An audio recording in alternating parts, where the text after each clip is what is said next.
How to use Apple Pay for the New York subway. First, add a card to Apple Wallet. Open the Wallet app on your iPhone and add a credit or debit card if you haven't already.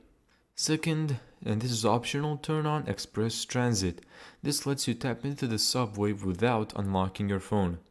On iPhone, you go into Settings, Wallet and Apple Pay, Express Transit Card, and select your payment card. There's a website where Apple explains how to set up the Express mode. Third, enter the subway. At the turnstile, look for the Omni Reader. Fourth, tap your iPhone. Hold the top of your iPhone near the Omni Reader.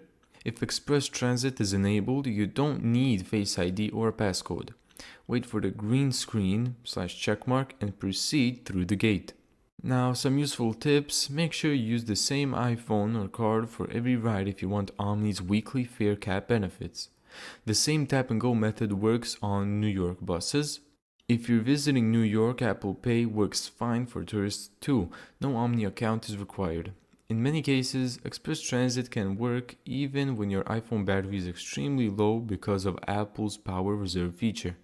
Thank you so much for watching this video. If you found this tutorial helpful, make sure to give it a thumbs up and subscribe. And as always, see you in the next video.